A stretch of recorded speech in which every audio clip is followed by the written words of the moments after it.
नमस्कार, आप देख रहे हैं प्यारा भारत। नरेंद्र मोदी जब से भारत के प्रधानमंत्री बने हैं तब से उनका प्रयास है कि चीन से हमारे संबंध अच्छे रहें, क्योंकि हमारा एक पड़ोसी देश है पाकिस्तान, जिससे हमारे संबंध कभी भी अच्छे नहीं रहे। पाकिस्तान उस कुत्ते की दुम की तरह है जो कभी भी सीधा नहीं हो सकता। परंतु ऐसा नहीं है कि पाकिस्तान से संबंध अच्छे बनाने के लिए मोदी जी ने प्रयास नहीं किया। नरेंद्र मोदी के शपथ ग्रहण समारोह में नवाज शरीफ को बुलाया गया था, वह आए भी थे। उसके बाद मोदी जी पाकिस्तान जाते हैं, परंतु फिर भी पाकिस्तान को ऐसा लगता है, कुछ दिनों में ही पाकिस्तान को ये लगने लगता है कि ये शांति जो है उसके बस की नहीं है। शांति का प्रयास, शांति का जो ढकोसला उससे नहीं हो पाएगा। वह नरेंद्र मोदी के सामने गिड़गिड़ाने लगता है, उनसे भीख मांगने लगता है। तो नरेंद्र मोदी कहते हैं कि ठीक है, चलो एक सर्जिकल स्ट्राइक दे दो, और उसके बाद एक एयर स्ट्राइक भी दे दिया जाता है। तब से पाकिस्तान को कुछ ठंडक पड़ी है, तब से शांत है। दूसरी तरफ चीन है। चीन से लगातार मोदी जी ऐसा प्रयास करते रहे कि चीन जो है हमारे साथ अच्छा, चीन से संबंध रहे। भारत और चीन मिलके एशिया की महाशक्ति बन सकते थे, इतना अधिक क्षमता दोनों देशों में था। और कई बार नरेंद्र मोदी इसके लिए चीन के तुष्टीकरण की हद तक भी गए।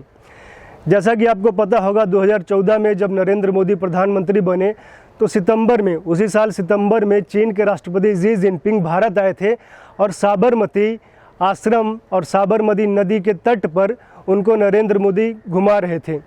जब यह सब चल ही रहा था तभी नरेंद्र मोदी जी को सूचना मिलती है कि चीन की सेना लद्दाख के दक्षिणी सेक्टर में, चुमार सेक्टर में घुस गई है। हजारों चीन के सैनिक वहां पे अतिक्रमण कर रहे हैं।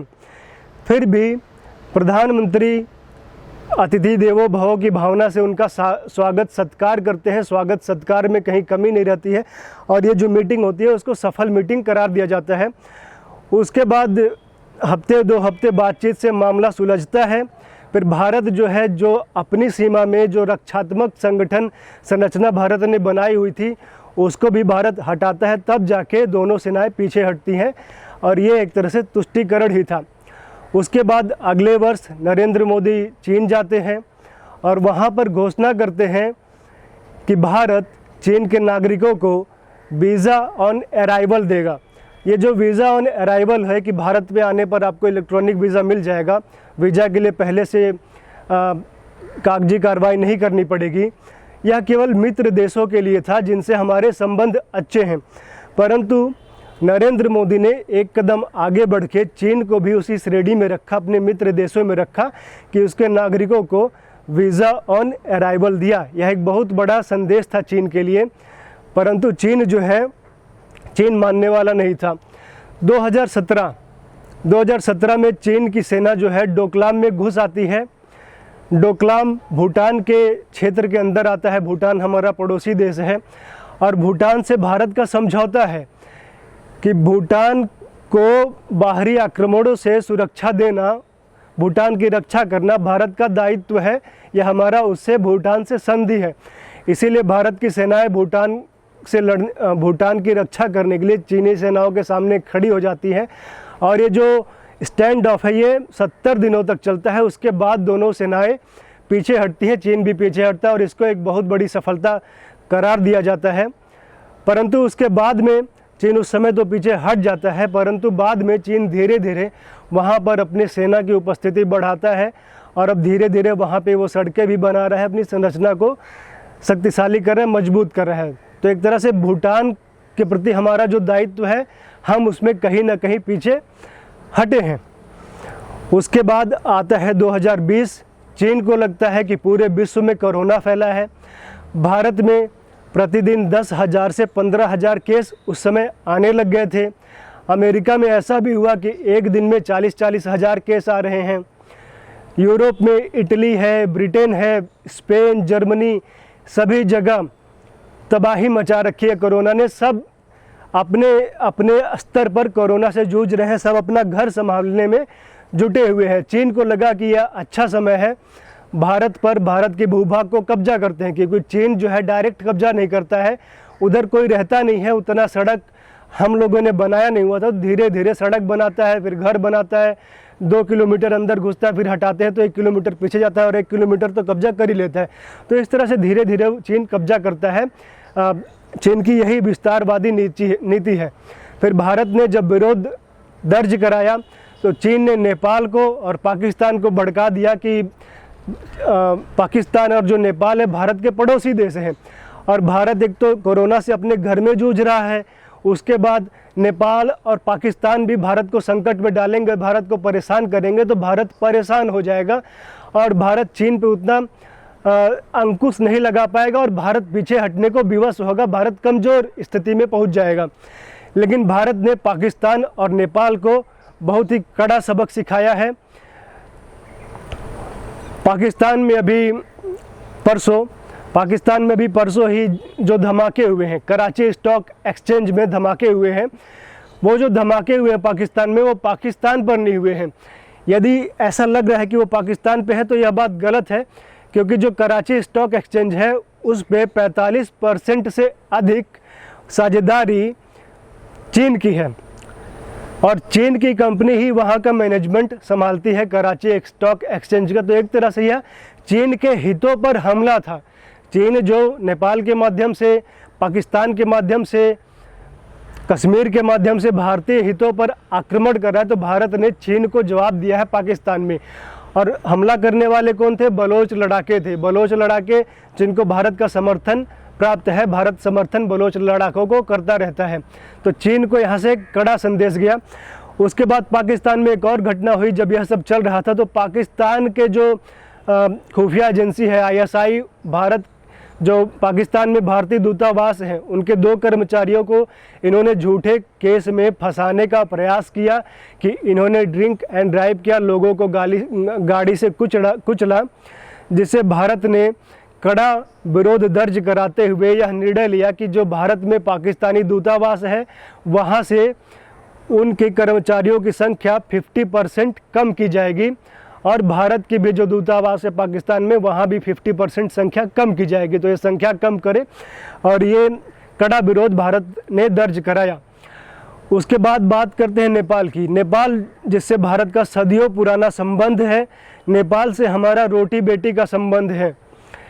नेपाल भारत पे इतना अधिक निर्भर है कि वहाँ सिलेंडर भी ख़त्म हो जाता है तो गैस भराने वो लोग भारत आते हैं।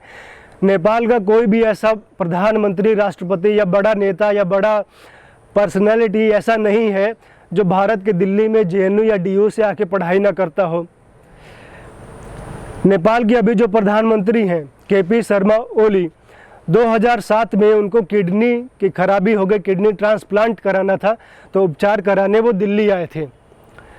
तो फिर भी नेपाल जो है चीन के बढ़ावे में आके, चीन के षड्यंत्र में आके नेपाल ने पहली बार 70 साल में भारत की सीमा पर गोलाबारी की, जिसमें एक किसान हम लोग का मृत्यु को भी प्राप्त हो गया। तो नेपाल इस तरह की घटनाएं कर रहा है। नेपाल से हमारा संबंध इतना अच्छा है कि नेपाल के नागरिकों को हम अपनी सेना में भर्ती करते हैं। नेपाल से हमारा वीज़ा, पासपोर्ट नहीं लगता। हम नेपाल के लोग हमारे भाई हैं। लेकिन एक व्यक्ति KP शर्मा ओली चीन के षड्यंत्र में फंस गया है, क्योंकि ऐसी भी खबरें आ रही हैं कि KP Sharma Oli honey trap में फंसा है। जो चीन की राजदूत है नेपाल में, उन्होंने KP शर्मा ओली को हनी ट्रैप में फंसाया है और कई सारी ऐसी फ़ोटो चीन के पास है जिसके माध्यम से चीन जो है नेपाल के प्रधानमंत्री KP शर्मा ओली को लगातार ब्लैकमेल करता रहता है। और KP शर्मा ओली ने ऐसा किया है कि जो भारत से विवादित भूमि थी, जैसे काला पानी है, लिपुलेख दर्रा है, उसको पहली बार नेपाल के मानचित्र में दिखाया है। तो इतनी हिम्मत, इतना साहस नेपाल ने पहली बार किया है चीन के बहकावे में आके, तो उसको भी करारा जवाब भारत की ओर से दिया जा रहा है। अभी काठमांडू पोस्ट में एक लेख छपा है जिसके माध्यम से यह पता लगता है कि KP शर्मा ओली प्रधानमंत्री के पद से कभी भी हटाए जा सकते हैं। नेपाल में कम्युनिस्ट की 2 पार्टियां थी, कम्युनिस्ट पार्टी की दो पार्टियां थी। एक के अध्यक्ष थे प्रचंड कमल दहल, दूसरे के अध्यक्ष थे KP शर्मा ओली। चुनाव से पहले ये दोनों पार्टियां मिली और इन्होंने एक पार्टी बनाई, नेपाल कम्युनिस्ट पार्टी। इनकी ही सरकार चल रही है। तो नेपाल कम्युनिस्ट पार्टी की 2 अध्यक्ष हैं, प्रचंड कमल दहल और केपी शर्मा ओली दोनों ही इस पार्टी के अध्यक्ष हैं और प्रधानमंत्री बनाया गया है केपी शर्मा ओली को। तो प्रचंड कमल दहल कई बार प्रधानमंत्री भी नेपाल के रह चुके हैं। तो नेपाल कम्युनिस्ट पार्टी की जो अब स्टैंडिंग कमेटी की बैठक हो रही थी, अभी 2 दिन पहले नेपाल में हो रही थी, जिसमें अंतिम 2 दिन वहां के प्रधानमंत्री KP Sharma Oli standing committee के बैठक में शामिल नहीं होते हैं, जबकि बैठक उनके निवास स्थान पर ही होती है। उसमें कई नेताओं ने उनको त्यागपत्र देने के लिए बोला उस बैठक में, प्रचंड कमल दहल ने भी बोला। उसके बाद स्टैंडिंग कमेटी की मीटिंग के बाद एक अलग से मीटिंग हुई जिसमें सभी नेता आमने सामने हुए, सबने केपी शर्मा ओली को त्यागपत्र के लिए बोला। तो केपी शर्मा ओली ने जवाब देते हुए कहा प्रचंड कमल दहल को कि आप 32 साल से एक पार्टी के अध्यक्ष हैं, यदि आप कह रहे हैं कि पार्टी ठीक ढंग से नहीं चल पा रही है तो आप भी तो इसके अध्यक्ष हैं, आप भी तो इसको चला सकते थे, और आप 32 साल से अध्यक्ष हैं, कब तक आप किसी पार्टी के अध्यक्ष बने रहेंगे। उसके बाद उन्होंने कहा कि आप लोग हमारा विरोध इसलिए कर रहे हैं कि आप लोग को अपना शेयर नहीं मिल रहा है। तो इस तरह से उन्होंने सीधा सीधा अपने ही पार्टी के लोगों को जब गलत जवाब दिया है, सीधा सीधा गलत बोला है, जो कि किसी भी पार्टी के अध्यक्ष को बुरा लगेगा और उनका अब प्रधानमंत्री पद पर रहना संभव नहीं है। आज टीवी में लगातार ब्रेकिंग न्यूज़ चल रहा है कि कभी भी पद से त्यागपत्र दे सकते हैं केपी शर्मा ओली। तो इससे पता चलता है कि भारत का नेपाल में कितना अधिक प्रभाव है। सुनने में तो यह भी आता है कि जो रॉ है, भारत की खुफिया agency raw research and analysis wings, वह नेपाल में काफ़ी प्रभाव रखती है। नेपाल में जो राजतंत्र है उसको हटाने में रॉ का ही योगदान था, और जो केपी शर्मा ओली को अब हटाया जा रहा है प्रचंड कमल दहल के माध्यम से, उसमें भी रॉ का हाथ है। तो चीन को यह बात अच्छी तरह समझ लेनी चाहिए कि भारत अब पीछे हटने वाला नहीं है। नरेंद्र मोदी ने बहुत प्रयास किया कि चीन से हमारे संबंध अच्छे रहें, ठीक रहें और कभी भी युद्ध की स्थिति ना आए, परंतु अब भारत में भी कोरोना फैला हुआ है। भारत लगातार चीन से परेशान हो गया है। तो अब चीन यदि पीछे हटता है युद्ध की स्थिति से, क्योंकि चीन अब गिड़गिड़ाने लगा है, वह कह रहा है कि आपने जो ऐप पर प्रतिबंध लगाया है उस पर पुनर्विचार कीजिए। चीन को चारों तरफ से ऑस्ट्रेलिया ने घेर रखा है, जापान ने घेर रखा है, इजराइल भारत के साथ है, फ्रांस भारत के साथ है, ब्रिटेन भारत के साथ है, पाकिस्तान चारों तरफ से चारों खाने चित है। यूरोपियन संगठन ने पाकिस्तान के एयरलाइंस को प्रतिबंध लगा दिया है 6 महीने तक वहाँ पे उड़ने के लिए, और ब्रिटेन ने भी प्रतिबंध लगा दिया है। और ईरान के दम पे और रूस के दम पे जो चाइना उछल रहा है, वह चीन को भी समझ में आ रहा है कि अब उसके बस का नहीं है। लेकिन चीन यदि अब पीछे भी हटना चाहेगा तो अब हो सकता है कि भारत आक्रामक स्थिति ले, भारत आक्रमण करे, ऐसा भी हो सकता है, क्योंकि भारत के बहुत सारे भूभाग पे चीन ने कब्जा कर रखा है, चाहे वह तिब्बत हो, चाहे अक्साई चीन हो, अरुणाचल प्रदेश का बहुत सारा हिस्सा है। और उसके बाद 2004 से 2014 के बीच में 45,000 स्क्वायर किलोमीटर भूभाग पर चीन ने कब्जा कर लिया है। तो नरेंद्र मोदी ऐसे व्यक्ति नहीं है जो कि हो गया सो हो गया, जो चीज़ चली गई सो चली गई, उसको छोड़ दिया जाए। वो उसको वापस लेने का साहस रखते हैं, जैसा कि हमने 370 हटाने में देखा। और पीओके भी यदि भारत को यदि लेना है तो पहले उनको चीन पे हमला करना पड़ेगा, क्योंकि पीओके में चीन के बहुत सारे project, belt and road initiative चीन के पीओके में बलूचिस्तान में चल रहे हैं। और भारत को मानसरोवर भी तो चाहिए। कब तक हम लोग वीज़ा ले लेके मानसरोवर जाते रहेंगे, जो कि हमारे आराध्य भगवान हर हर महादेव का धाम है। आप देखते रहिए प्यारा भारत, और चैनल को सब्सक्राइब कर लीजिए, वीडियो लाइक कर दीजिए, कमेंट कीजिए और शेयर कर दीजिए। धन्यवाद।